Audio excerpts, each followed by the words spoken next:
Our country is facing a perilous moment in its history. Our democracy feels fragile. There are mounting attacks on our hard-won rights. And this is the moment when we do need someone who has the conviction and the courage to step up and fight back.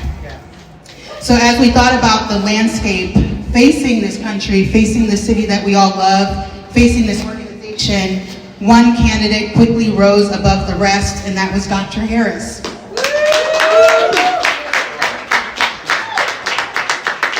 We found that she is both a heart-centered and a vision-centered leader.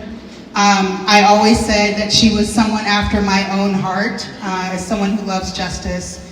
And her love for Baltimore City and her love for the work of this organization was evident from the get-go.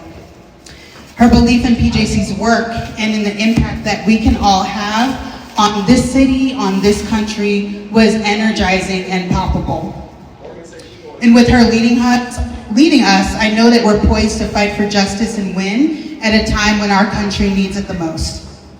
So without further ado, I ask you to all join me in extending a warm and very loud welcome to the visionary leader who will lead the way for this organization, Dr. Khalilah Harris.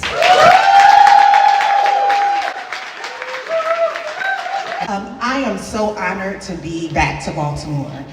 What I mean by that is I've had almost a 3-decade career working in justice.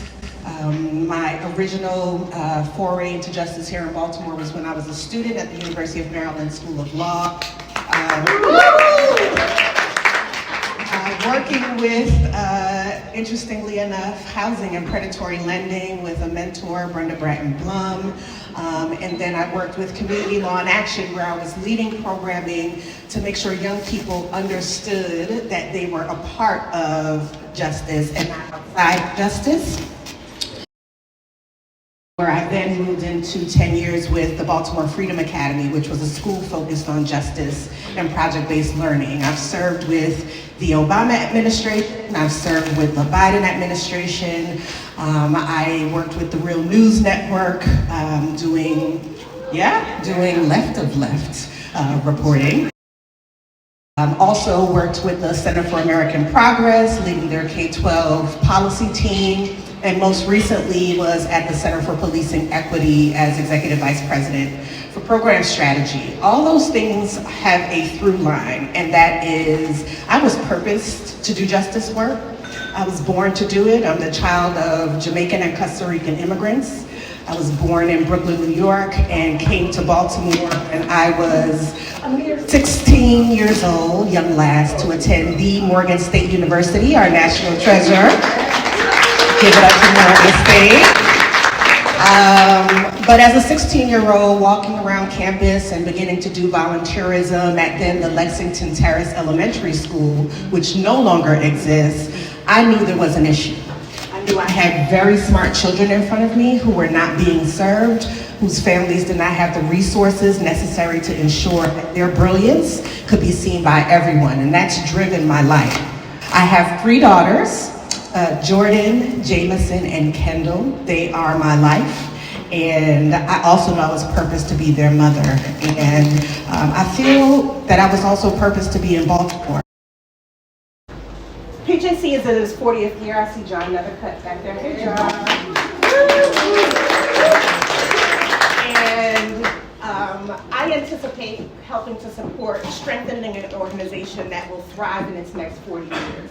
In the next year, you'll hear from PJC a clear legislative strategy and platform that makes clear to others that we are not bringing our flag down when it comes to anti-poverty, anti-racism, and specifically disrupting anti-blackness, but instead we are planting our flag in the ground.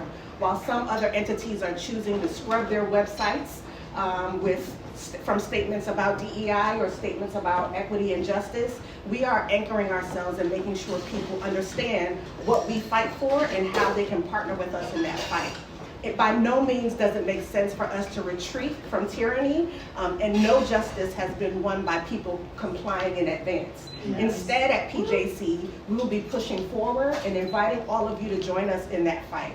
So when we call upon you, when we ask for donations, you see the PJC Catalyst signage around. When we ask you to join us in Annapolis, when we ask you for colleagues who might be willing to partner with us in fighting not only for justice for everyone, but also explicitly for justice for our clients, we ask you to say yes, because PJC is an entity that not only Baltimore and Maryland, but the region will soon understand is the place to go when they are wanting to fight for people's rights. We want to make sure that people have access to their wages and they're not being stolen. We want to make sure in the face of the current socio-political context that people have access to health benefits. We want to make sure that people are able to have a roof over their heads and have their human rights protected and not have their things set out on the street. We want to make sure that our children are not being unjustly pushed out of school. In the next year, we will be planning for our 40th anniversary celebration, and when we get there, I ask all of you to hold us accountable to the words that I'm saying right now. PJC will not retreat. PJC is going to lead on justice in this region. We want to make sure also that people with lived experience are being valued for their expertise. By no means is it the case that lived experience is a nice to have when you're doing policy. It is a must have. And too frequently, some of us with privilege will do policy to people instead of with people. And that is not something that I believe in. Right. Everyday things that some of us take for granted are things that push people into poverty. And Public Justice Center is not going to stand for it.